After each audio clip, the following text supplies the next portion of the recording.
ஒரு ஊர்ல கமலான்னு ஒரு ஏழை பொண்ணு இருந்தா. அவ அம்மா அப்பா அண்ணன் கணேஷோட ஒரு சின்ன வீட்ல இருந்தா. அவளோட கனவே ஒரு அழகான பணக்கார பையனா பார்த்து கல்யாணம் பண்ணணுங்கிறது தான்.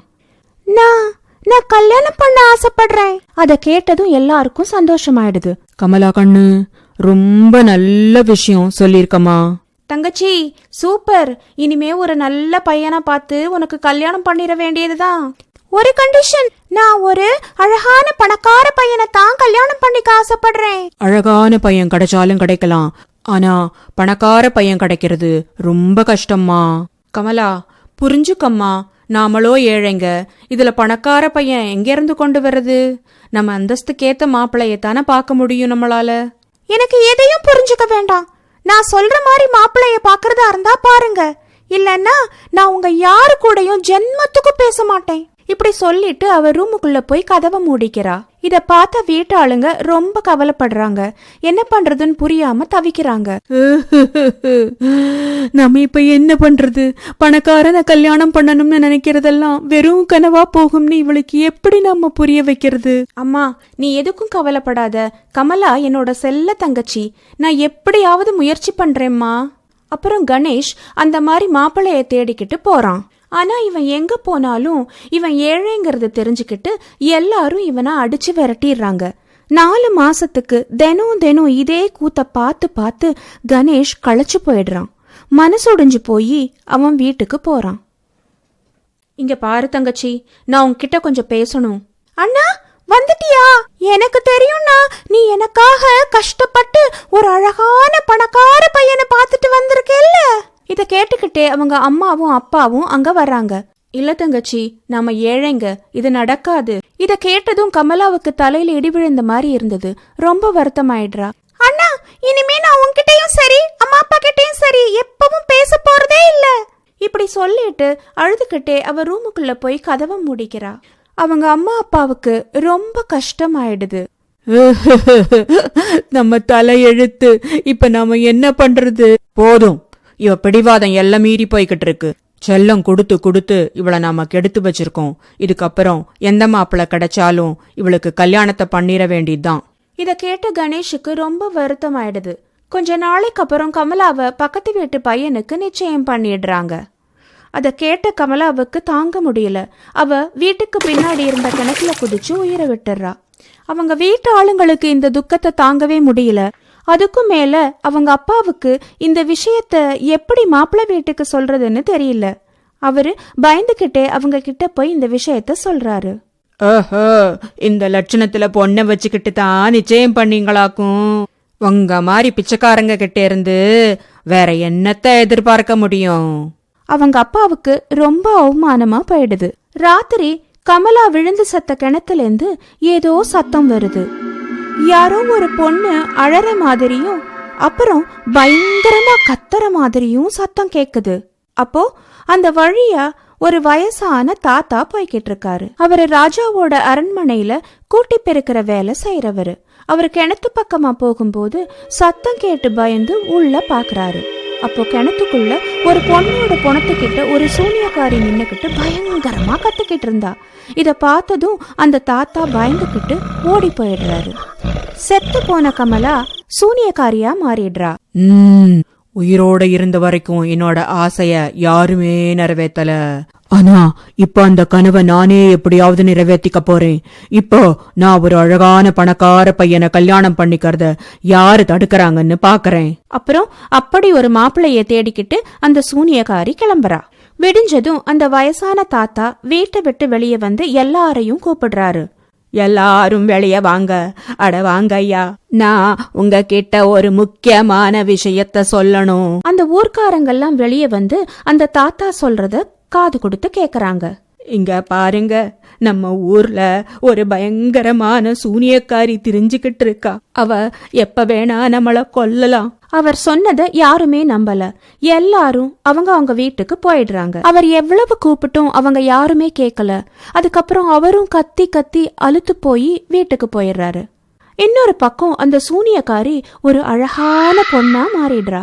அப்புறம் அவ மாப்பிள்ளைய தேடிக்கிட்டு போய்கிட்டே இருக்கிறப்போ ஒரு பெரிய மாளிகைய பாக்குறா. அது ஒரு இளவரசனோட மாளிகை. அங்கதான் அந்த வயசான தாத்தா வேலை செய்யறாரு. சூனியக்காரி உள்ள போக நினைச்சப்போ காவலாளிங்க அவளை தடுத்து, ஏய் பொண்ணு, யார் நீ? இங்க எதுக்காக வந்திருக்க? என் பேரு கமலா, நான் இளவரசனை பார்க்கணும், கொஞ்சம் உள்ள போக விடுங்க. எங்க இளவரசரு உன்ன மாதிரி சாதாரண ஆளையெல்லாம் பார்க்க மாட்டாரு, உன்னை எல்லாம் உள்ள விட முடியாது. இத கேட்டதும் அந்த சூனியக்காரி பெருசா அழற மாதிரி நடிக்கிறா. அந்த சத்தம் கேட்டு இளவரசன் வெளியே வரான். அவன் ரொம்ப அழகா இருக்கான். அவனை பார்த்ததும் சூனியக்காரி அசந்து போறா. என்ன நடக்குது இங்க? ஏன் ஒரே சத்தமா இருக்கு? யார் இந்த பொண்ணு? இந்த பொண்ணு இங்க என்ன பண்ணிக்கிட்டு இருக்கா? இளவரசருக்கு ஜே. ராஜகுமாரா, இந்த பொண்ணு உங்களை பார்த்தே ஆகணும்னு பிடிவாதம் புடிச்சுக்கிட்டு இருக்கு. இளவரசருக்கு ஜே. ஏம்மா, நீ இங்க எதுக்காக வந்திருக்க? என்ன எதுக்காக பார்க்கணும்னு சொன்ன? என் பேரு கமலா, எனக்கு உங்ககிட்ட கொஞ்சம் பேசணும். சரி சரி, உள்ள வா. இப்படி ஒரு மாப்பிள்ளைய தானா தேடிக்கிட்டு இருந்தேன். இவனை எப்படியாவது என் வலையில விழ வச்சிடணும். அவங்க 2 பேரும் உட்காந்து பேச ஆரம்பிக்கிறாங்க.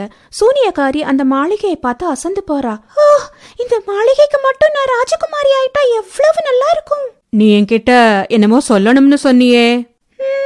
அது நான் எப்ப உங்களை பார்த்தேனோ அந்த நிமிஷத்துல இருந்து உங்களை காதலிக்க ஆரம்பிச்சுட்டேன். உங்களை தான் கல்யாணம் பண்ணிக்க நான் ஆசைப்படுறேன். இளவரசனும் அவளோட அழகுல மயங்கி அவளை கல்யாணம் பண்ணிக்க சம்மதிக்கிறான். எனக்கு உன்னை கல்யாணம் பண்ணிக்க சம்மதம்தான். ஆனா நீ யாரு? உங்க அம்மா அப்பா இவங்கெல்லாம் எங்க இருக்காங்க? அது எனக்குன்னு யாருமே கிடையாது. நான் ஒரு அனாதை. எனக்குன்னு இருக்கிறதுக்கு ஒரு இடமும் கிடையாது. ஓ, அப்படின்னா இனிமே நீ இங்கேயே இருந்துடு. எப்படி இருந்தாலும் கல்யாணத்துக்கு அப்புறம் இங்கதான் வரப்போற. அதனால கொஞ்சம் முன்னாடியே வந்தா யாரு என்ன சொல்ல போறா? இத கேட்ட சூனியக்காரிக்கு ரொம்ப சந்தோஷமாயிடுது. மாளிகையில இளவரசனோட கல்யாண வேலையெல்லாம் தடபுடலா நடக்க ஆரம்பிக்குது. இளவரசன் நாளைக்கே கல்யாணம்னு ஊருக்கெல்லாம் அறிவிக்கிறான். கல்யாண வேலையெல்லாம் பாக்குறதுக்காக அந்த வயசான தாத்தாவும் ராத்திரி மாளிகையிலேயே தங்குற மாதிரி ஆயிடுது. ராத்திரி ஆனதும் கமலாவா இருந்தவ சூனியக்காரியா மாறி, நான் என்ன நினைச்சேனோ அது நிறைவேறிடுச்சு. நிறைய பணத்தோட அழகான மாப்பிள்ள. என் கனவெல்லாம் நனவாயிடுச்சு. இனிமே யாராலையும் என்னை எதுவும் பண்ண முடியாது. அந்த ரூமோட கதவு கொஞ்சமா திறந்திருந்துச்சு. அது வழியா அந்த வயசான தாத்தா சூனியக்காரிய பாத்துடுறாரு. பயந்து போன தாத்தா ஓடி போய் ராஜகுமாரனோட ரூமுக்கு வெளியே படுத்து தூங்கிடுறாரு. ஏன்னா அப்பதானே விடிஞ்சதும் ராஜகுமாரன் கிட்ட எல்லாத்தையும் சொல்ல முடியும். விடிஞ்சதும் இளவரசன் ரூமை விட்டு வெளியே வரான். அங்க அந்த தாத்தா படுத்திருக்கிறத பார்த்ததும் அவனுக்கு கஷ்டமாயிடுது. பெரியவரே, இந்த மாளிகையில எவ்வளவு ரூம் இருக்கு, ஏன் இங்க வந்து கீழே படுத்து தூங்கிக்கிட்டு இருக்கீங்க? ராஜகுமாரா, ராஜகுமாரா, எனக்கு உங்ககிட்ட ஒரு விஷயம் சொல்லணும். ஆனா அத எப்படி சொல்றதுன்னு தான் தெரியல. அந்த கமலாம்மா இருக்காங்கல்ல, அவங்க பொண்ணு இல்ல, ஒரு சூனியக்காரி. நான் இதுக்கு முன்னாடியே அவங்கள ஒரு கிணத்துக்கு பக்கத்துல பாத்திருக்கேன். ரொம்ப பயங்கரமா இருப்பாங்க. நீங்க அவங்கள கல்யாணம் பண்ணிக்க வேண்டாம் இளவரசே. இளவரசனால இத நம்பவே முடியல. உடனே கமலாவோட ரூமுக்கு வெளியே வந்து மெதுவா உள்ள பாக்குறான். அப்போ அந்த சூனியக்காரி அழகான பொண்ணா மாறுறத பாக்குறான். உடனே அவன் வேக வேகமா மாளிகைக்கு வெளியே வந்து அந்த வயசான தாத்தாவை கோவிலுக்கு அனுப்பி அங்கே இருந்து பூசாரிய கூட்டிக்கிட்டு வர சொல்றான். அதுக்குள்ள கமலாவா இருக்கிற சூனியக்காரி அங்க வந்துடுறா. என்னாச்சு இளவரசே, ஏங்க நின்னுகிட்டு இருக்கீங்க? இன்னைக்கு நமக்கு கல்யாணம், ஞாபகம் இருக்குல்ல?